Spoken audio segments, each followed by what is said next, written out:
there is a principle called Wu Wei. And this means, Wu means none or not, no, negation. Wei has a combination of meanings. It can mean action, making, but the best translation I have found for it is forcing. And so Wu Wei is the principle of not forcing in anything that you do. Now we know when we watch any performance of an artist, be it a dancer or an actor or a musician, we know immediately when the performance is forced. And we say it doesn't ring true, it's too artificial, it doesn't seem to be natural. Many people who study the Taoist doctrines think that Wu Wei means do nothing, in the sense of laissez-faire, be lazy, always be passive. It doesn't mean that. There is a time for action. When you study judo, you use muscle only at the right moment. When your opponent is hopelessly overextended and off balance, and you add a little muscle to it and you throw him across the room. But only then. You never use muscle at the wrong moment. For as Shakespeare knew perfectly well, there is a tide in the affairs of men which, taken at its flood, leads on to fortune. And so Wu Wei is based on knowledge of the tide, the drift of things. Wu Wei is the art of sailing rather than the art of rowing. So, if you say now, one of the most famous sayings in the Lao Tzu book is, superior virtue has no intention to be virtuous, and thus is virtue. Inferior virtue cannot let go of virtuosity, and thus is not virtue. So one could also say, the real Wu Wei is not intentionally Wu Wei, and so is Wu Wei. But inferior Wu Wei so tries to be Wu Wei that it isn't. In other words, this is saying Wu Wei is not a matter of cultivated passivity or even of cultivated spontaneity, because there are people who think that they are released, that they have realized that they are the Tao, as all of us in fact are, or that you are, to put it into Vedanta terms, every one of us is the Brahman, the eternal self of the universe, beyond all description or classification or thought. They say, okay, baby, I'm that. Now I'm going to have a ball. Well, what kind of a ball do they have? Well, what they do is they look up the rules on which society runs and do the opposite. Well, that's still running by the rules of society. And it's the mirror image in reverse. That's not spontaneity. You have to be able to realize that you don't know what you really want to do until you are very quiet and it tells you so. To quote Jesus, unless you become again as a child, you cannot enter the kingdom of heaven. And if you read the Bible, incidentally, which is a very dangerous book, as I'm going to be demonstrating in Playboy this December, but understand heaven in a very literal sense, space. See, we are in heaven now because the earth is a spaceship and heaven is space. What is called in Chinese gun, Japanese gu, the void. That's what is important. That most of us don't know this. Even Shakespeare has one of his characters saying, oh, that this all too solid flesh would melt. But do you know you're much more space than you are anything else? If the ponderable, I won't say matter, the ponderable whatever in your bodies were condensed and all put together, it would be smaller than the point of a pin.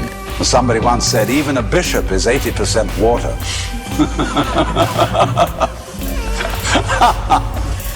We are airy nothings. So space is somehow very, very fundamental.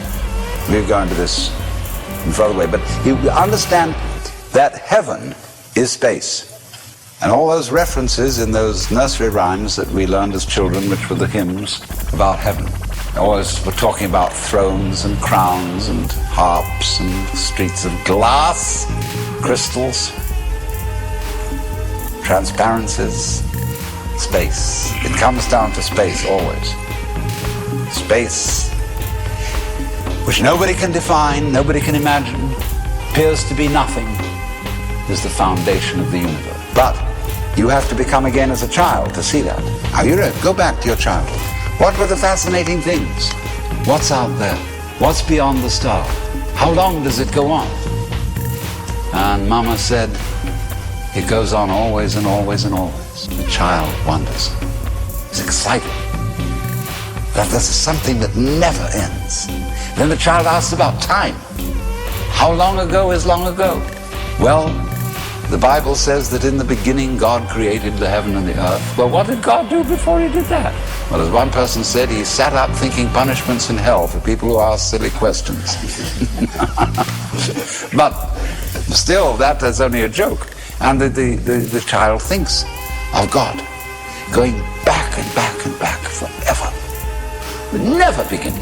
So in the same way you think about death, go to sleep and never wake up. Never. Why, it would be as if you never had existed. Not only you, but everything else. Which is, of course, the way things were before you were born. I mean, just turn it backwards. You know, how about waking up after having never gone to sleep? That's quite a thought. There's something fishy about it all. Ichthys, Jesus Christos Theou Iosso here, the fish.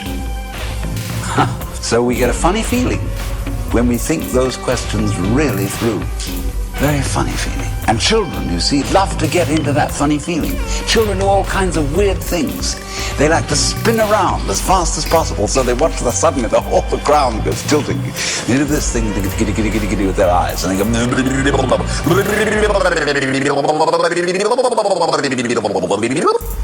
and make faces and test out their bodies in all sorts of funny ways, because they know from the beginning that the world is weird, a strange thing, because everybody knows what it's all about, only they won't admit it.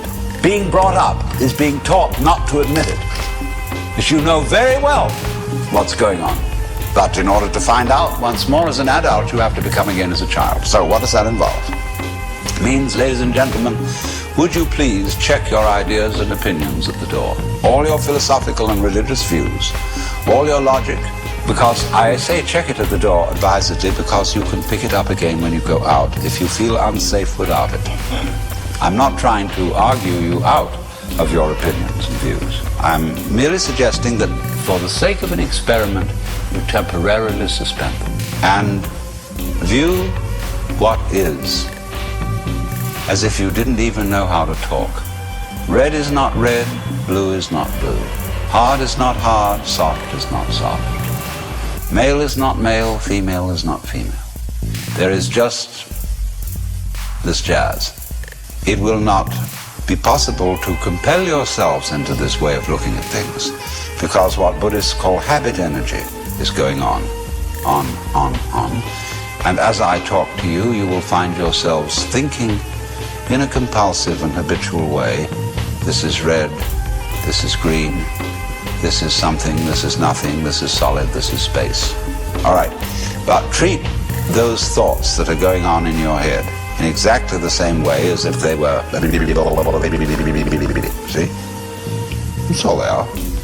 Like shapes in the spray as the sea breaks on the rocks. Now, please don't get agitated that this is an anti-intellectual point of view, that this is undermining the value of logic and reason and so on. Just that we'll bring all that back later when we need it. But just for the time being, let's simplify.